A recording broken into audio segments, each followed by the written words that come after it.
Vamos falar rapidamente agora de modelos cognitivos para a depressão. Até agora a gente falou de vários modelos neurobiológicos, tentando explicar todo esse circuito neurobiológico em diferentes dimensões que acontecem. Vamos falar rapidamente agora de modelos cognitivos. Indivíduos com depressão, uma vez que todos aqueles sistemas neurobiológicos eles estão alterados, consequentemente o funcionamento mental do indivíduo também vai estar. Então, indivíduos com depressão maior eles têm uma maior tendência de atender seletivamente a estímulos emocionais negativos, ou seja, eles lembram, eles captam mais informação de estímulos emocionais negativos, tem uma maior percepção e consciência também de estímulos emocionais negativos, ou seja, situações de estresse, situações de dificuldade que ele teve na vida, situações que foram de alguma maneira traumáticas, situações que marcaram negativamente, o indivíduo ele vai ficar pensando mais, vai perceber mais. Refletem excessivamente sobre ideias depressivas, que é aquela ideia da ruminação, de não conseguir tirar aquela ideia negativa ou aquela ideia que coloca ele para baixo, numa situação de auto-referenciamento, se sentindo cada vez pior, com a pior autoestima, onde confirmando aquilo que nada tem prazer para ele, que ele já não tem as mesmas habilidades, que ele não tem competências para lidar com aquelas situações. Eles lembram de episódios depressivos com uma frequência desproporcional, que é a ideia do viés de memória, ou seja, quando você dá uma lista de palavras para uma pessoa com depressão maior, ela tende a captar mais a atenção e lembrar mais as palavras negativas, por exemplo, do que as palavras positivas ou neutras, porque todo esse circuito neurobiológico dela está alterado. Então, você pode pensar um indivíduo que ele está deprimido, ele tem mais de eventos de vida desagradáveis. Ele possui representações internas negativas sobre si, sobre o ambiente, por exemplo, esquemas negativos. Esses esquemas a gente pode definir como uma forma de interpretar a realidade de maneira negativa, por exemplo, tentando trazer algo mais próximo, interpretar que alguma coisa não vai dar certo, que ele não vai conseguir, que ele não tem habilidade suficiente, uma forma padronizada de interpretar a realidade. Nessa imagem, por exemplo, a gente consegue relacionar algumas estruturas que estão alteradas com os estímulos, com os modelos cognitivos para tentar explicar como um indivíduo com depressão ele pensa e interpreta o mundo ao seu redor. Então aquilo que está aqui em laranja são áreas que elas são mais ativadas e o que está em azul são as áreas que são menos ativadas. Então o que a gente pode observar aqui é que tem um aumento, a partir de um estímulo negativo, por exemplo, que o indivíduo tem. Então, sei lá, ele em uma situação em que ele pode ser demitido, ou uma situação de que ele levou um fora de alguém, estava marcado um encontro, de repente a pessoa não foi, ou acontece um estímulo que ele pode ser rejeitado em alguma situação, automaticamente você tem um aumento da atividade da amígdala, e do núcleo subgenual, que fazem, por exemplo, com que ele fique ruminando aquele pensamento, eu não consigo, eu não tenho habilidade, eu gosto de mim, a vida para mim não tem mais sentido, onde ele fica ruminando e se autorreferenciando, a culpa é minha por não ter dado certo, por eu não ter passado naquela entrevista do emprego, a culpa é minha, eu não consigo fazer nada direito, eu não presto para nada, e isso aumenta o processamento desses estímulos negativos, enquanto essa capacidade de refletir, essa capacidade de inibir esses pensamentos negativos, como por exemplo, que vão estar ligados mais ao controle inibitório, do córtex orbitofrontal, quando eu tento desengajar desses estímulos negativos a partir, por exemplo, do giro do símbolo, isso é mais difícil.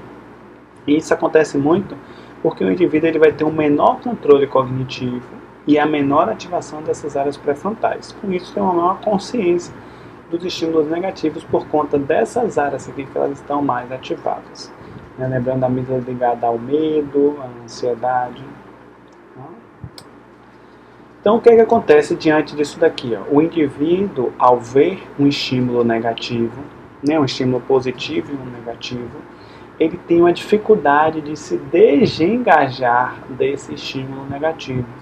Por quê? Porque todas essas 4 regiões aqui, elas mostram uma atividade. Então, por exemplo, dorsolateral do córtex pré-frontal, giro do símbolo, ventromedial do córtex pré-frontal, que são áreas importantes em relação à nossa capacidade de, por exemplo, focar a nossa atenção. Como elas estão hipoativas, automaticamente o indivíduo ele tem uma tendência maior de prestar mais atenção, de lembrar e de ficar pensando no estímulo negativo. E aí ele vai ter uma incapacidade de desviar a atenção desses estímulos aversivos. Por exemplo, o símbolo anterior é que inibe itens negativos e parece ser menos eficiente. Então, consequentemente, o indivíduo ele tem mais dificuldade de desengajar de estímulos negativos, por exemplo. Então, o que acontece, né, do ponto de vista estrutural e cognitivo? Quando você tem aqui a depressão maior, o que você tem aqui? Você tem, né, áreas mais emocionais e viscerais, tá, do sistema límbico, formação límbicas aqui, hipocampo, amígdala, núcleo accumbens e o hipotálamo.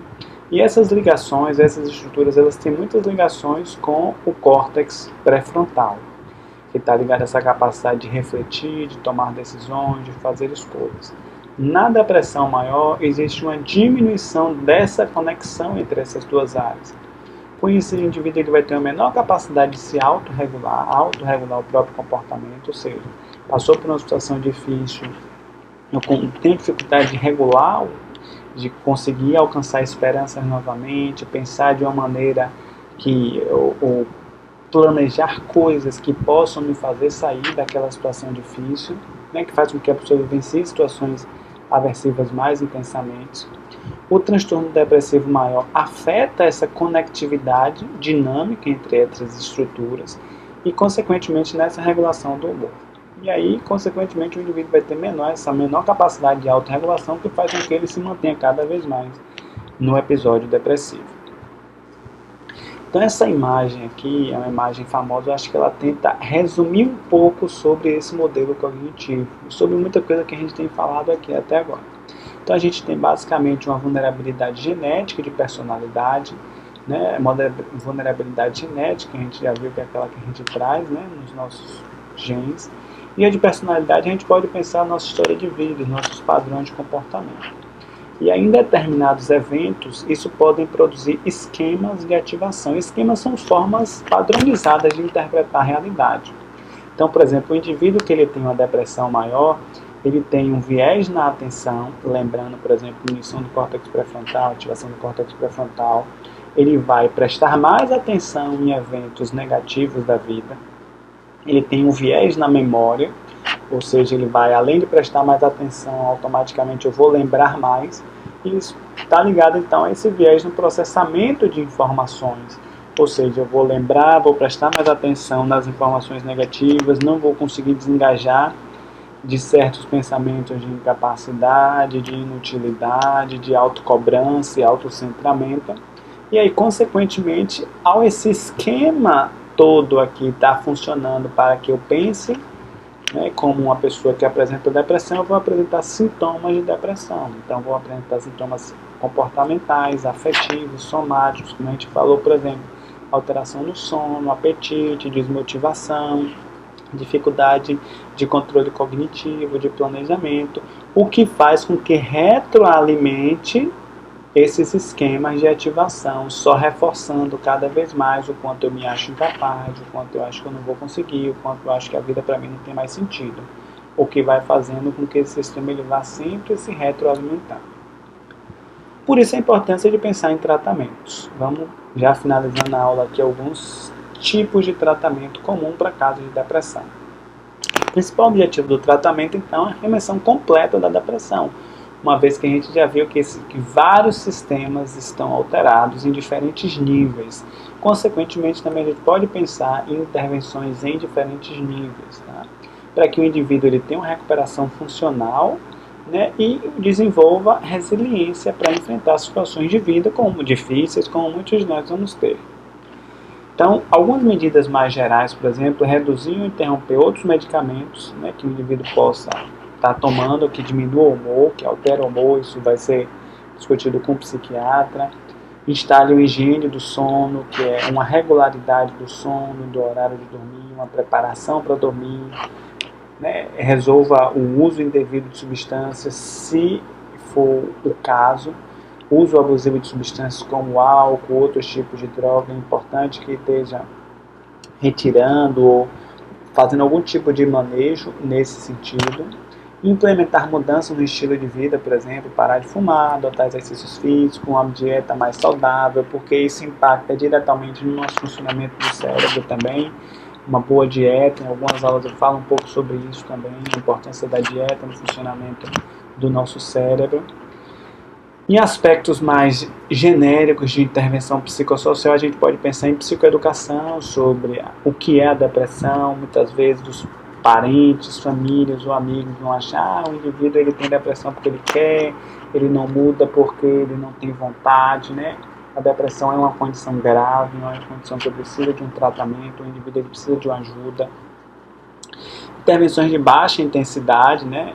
Seriam essas mais psicossociais, grupos formais de apoios que podem ser no emprego, podem ser no lugar onde o indivíduo vive, grupos de apoio dentro da família, seriam intervenções mais genéricas. Como a gente pode pensar também em grupos de psicoterapia, né? Eu coloco aqui algumas abordagens que apresentam uma eficácia relativamente grande para casos de depressão. Farmacoterapia também é indicado, então a gente tem aqui os farmacoterapia, né, os remédios de primeira linha, que em geral são os inibidores seletivos, né, agonistas de melatonina que têm menos efeitos colaterais, e medicamentos de segunda linha que são mais antigos, que são os antidepressivos tricíclicos, que e o Imal, que em geral apresentam mais efeitos colaterais. Em casos, dependendo do nível da gravidade, também é indicado a eletroconvulsoterapia. Então a gente tem diferentes tipos de tratamento, né, e intervenções para casos de depressão. E quais estratégias para esse tipo de tratamento? Né? De preferência combinar a farmacoterapia com a terapia psicológica, é importante porque isso dá uma maior adesão, menor risco de recaída. Aumentar a dose do medicamento, mas isso vai ser discutido com o médico, com o psiquiatra, ajuste de dose. E aumentar a medicação antidepressiva com lítio ou outra medicação antipsicótica, às vezes ajuda nessa regulação do humor, combinada com antidepressivos. Mas isso é o psiquiatra que vai dar uma maior ênfase. Então, o papel do humor, né, o que a gente pode concluir um pouco a partir dessa aula. Né? A gente viu o papel do humor no nosso dia a dia, que a gente tem alterações de humor que são revigorantes, que são importantes, são adaptativas. O problema é quando essa alteração do humor não está contingente com o nosso ambiente que a gente vive. A gente viu também os sintomas mais comuns da depressão, a gente viu os sintomas centrais como a perda, o humor deprimido, a perda do prazer, mas a gente viu outros sintomas também, sintomas emocionais, neurovegetativos, sintomas neurocognitivos. A gente viu diversos modelos neurobiológicos, hipótese da monoamina, alteração do eixo HPA, alterações de respostas inflamatórias, alterações estruturais e funcionais de neurônios, né, alteração de neuroplasticidade, neurogênese. A gente viu o modelo cognitivo da depressão, né, os indivíduos com depressão eles tendem a lembrar mais de informações negativas, prestar mais atenção, né, isso já está sendo influenciado por características genéticas e esquemas, né, de personalidade. E a gente viu finalmente, né, mais no final da aula, possíveis tratamentos para os transtornos depressivos.